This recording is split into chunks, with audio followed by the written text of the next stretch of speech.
C'est le capitaine de l'Olympique de Marseille, c'est un membre éminent du groupe France, c'est l'un des sages du foot français, l'une des figures populaires du foot français. Mesdames et messieurs, je vous demande d'accueillir comme il se doit Steve Mandanda.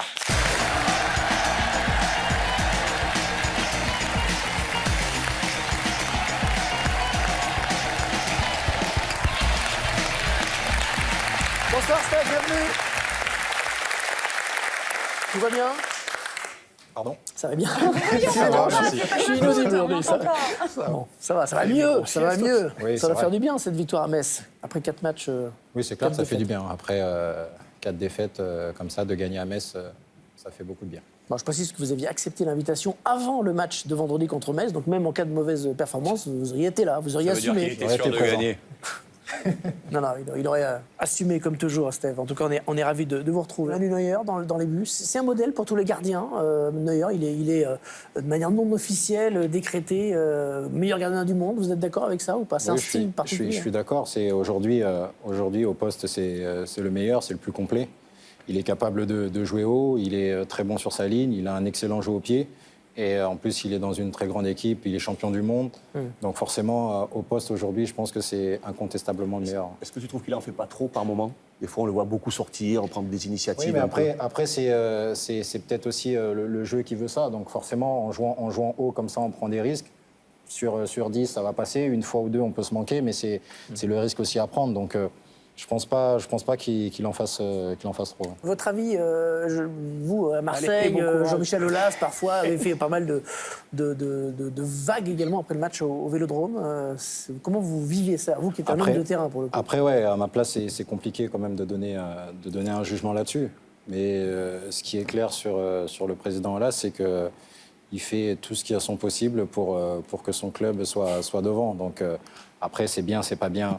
Ça, c'est une autre histoire. Mais ce qui est vrai, c'est qu'il donne le maximum pour son club. Ah, ça, c'est clair qu'on ne peut pas non, le mais reprocher de pas défendre son club. Donner le maximum, ça veut rien dire. La fin ne justifie pas les moyens. quoi. Voilà. C'est pas possible. On ne peut pas faire n'importe quoi pour gagner. Il n'y a pas que ça dans le football. Il y a un peu de panache aussi. Vous avez 5 points de retard, donc en cas de victoire, vous reviendrez à 2 points. Vous sentez le groupe capable mentalement d'aller chercher cette 3e place? Est-ce que ça reste l'objectif? Est-ce que vous y croyez encore?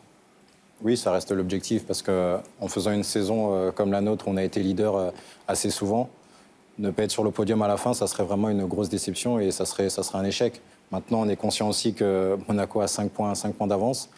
5 points de retard? 5 points. Non, Monaco a Ah, 5 Monaco, points pardon, d'avance. je pensais que... Donc, Non, mais laisse. Allez-y, je vous ai coupé. en gagnant dimanche prochain, ça nous rapprocherait. Mais on reste quand même dépendant de leurs résultats. Donc pour nous, c'est important de gagner les 3 derniers matchs. Et puis on va espérer que déjà gagner et puis espérer que Monaco se fasse accrocher aussi. On avait le sentiment qu'il avait un peu lâché justement Gignac et il l'a crié d'ailleurs devant le public, je ne lâche rien, on est rassuré. Vous êtes rassuré vous aussi? Vous avez le sentiment que les joueurs qui vont quitter le club comme Gignac ont un peu de mal? Sincèrement, j'étais pas inquiet, je le côtoie tous les jours. C'est ce qui a été dit à un moment donné dans la presse, mais Dédé au sein du groupe, il donne le maximum. Après, il est souvent décrié, mais quand on regarde déjà ses stats, c'est le meilleur buteur de notre championnat en activité. Et en plus, il se donne toujours à fond, il donne le maximum pour l'équipe. Ça fait partie aussi des leaders qui cherchent à faire grandir aussi l'équipe. Donc, j'ai été surpris de lire ça. Et Thauvin, il n'était pas dans le groupe. Vous l'avez défendu après le match, vous avez dit qu'il méritait d'être avec nous. Bien sûr, pour moi, il méritait d'être avec nous parce qu'on est dans la difficulté depuis le départ ensemble et c'est ensemble qu'on va s'en sortir. Après, il y a une décision du coach qui a été prise, il faut la respecter. Mais à savoir qu'il n'y a pas de problème avec Flo ou quoi que ce soit. Le coach a décidé de ne pas le mettre dans le groupe. Peut-être que aussi c'était un moyen de le faire souffler aussi. Et voilà, mais il n'y a pas forcément de problème. Et je l'ai défendu aussi parce que c'est un jeune joueur, c'est un joueur qui a de la qualité, qui a un énorme potentiel. Après, c'est une saison compliquée pour lui, mais je suis persuadé qu'il fera quand même une belle carrière. Mais bien ça, je trouve qu'il est en train de le tuer, Thauvin. Il a maintenu, alors qu'il devait sortir à un moment du début de saison où il enchaînait des mauvais matchs. Il fallait peut-être lui permettre de s'améliorer dans son jeu. Et en fait, aujourd'hui, il le sort sans explication. Il faut être solide à la place du jeune Alors, il y a Thauvin. peut-être des explications en interne. Tu nous dis que le groupe n'a pas lâché bien ça. On n'a pas de raison de ne pas te croire. Alors, qu'est-ce qui se passe depuis le début de l'année 2015 ? Qu'est-ce qui se passe? Lâcher le coach, c'est pas possible. C'est pas possible de lâcher le coach quand on porte les couleurs du club. On a envie. Il y a des joueurs qui sont en fin de contrat, qui ont besoin de briller. Il y a des joueurs qui sont là, qui veulent aussi, pour la saison prochaine, faire partie, jouer la Coupe d'Europe. Après, ce qui s'est passé, sincèrement, je ne saurais pas le dire. Je sais qu'il y a eu, à un moment donné, mentalement, ça a été un peu plus compliqué.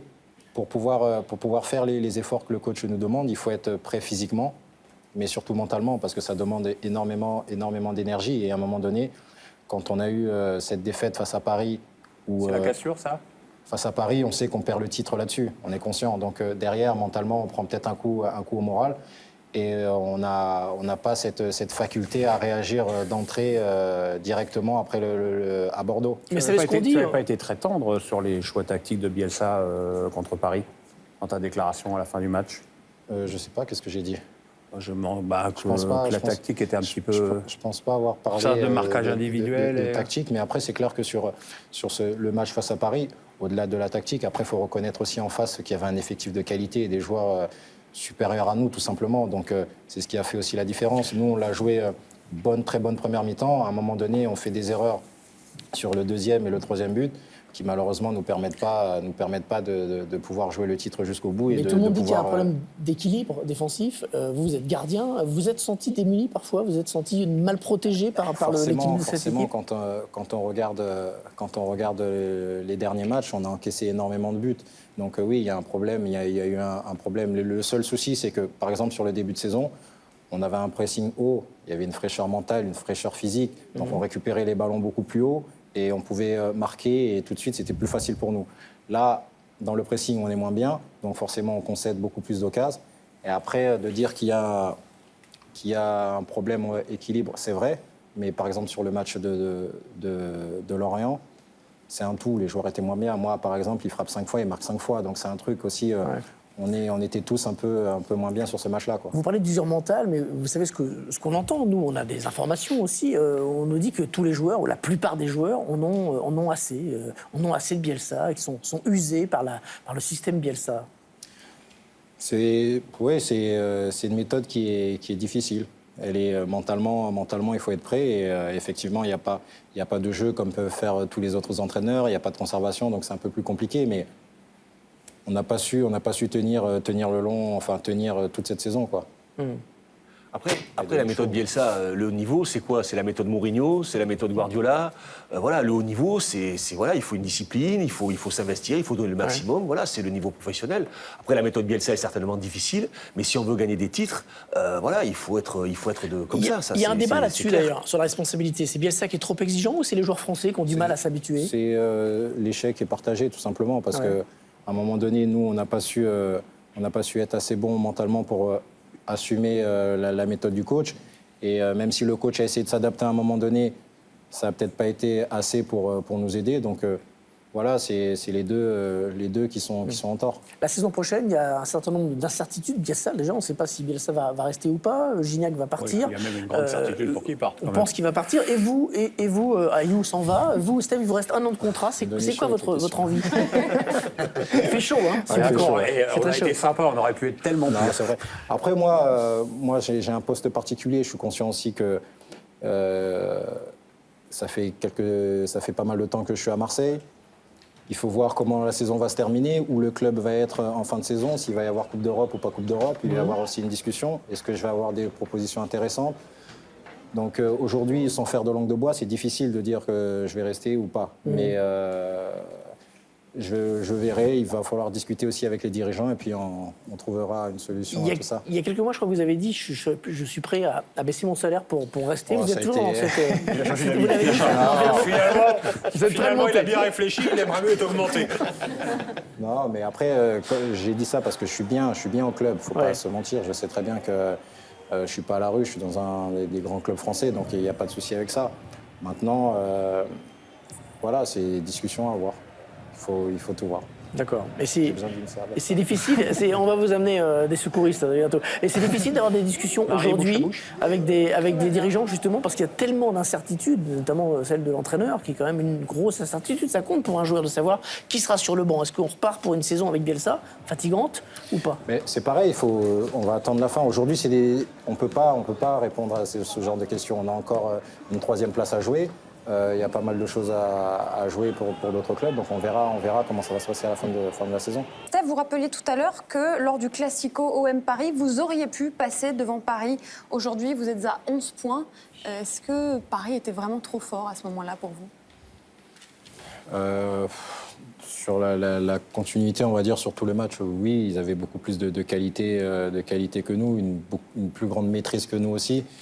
On a été mis en difficulté par le milieu de terrain, par le dézonage, on va dire, des Parisiens, et ça a été difficile pour nous de tenir tout le match. Vous nous avez dit tout à l'heure pour votre avenir, on verra, on a compris ça, mais juste l'étranger, l'Angleterre, c'est un rêve ou pas à votre stade, un à le stade rêve. de votre carrière vous êtes... Un rêve, c'est un bien grand mot, mais c'est vrai que c'est un championnat qui me plaît beaucoup. C'est là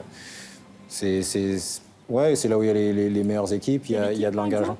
Une équipe comme Liverpool, c'est ça? Ah tiens, comme Liverpool par hasard. Non, mais c'est vrai que c'est vraiment un championnat qui me plaît énormément. Il y aura 2 places à prendre l'année prochaine, c'est Liverpool et Tottenham. Hein. Parce que Loris va partir, a priori. Loris va partir. Bon, écoutez, Peut-être remplacez- pour revenir en France ou pour aller à Manchester United. D'accord.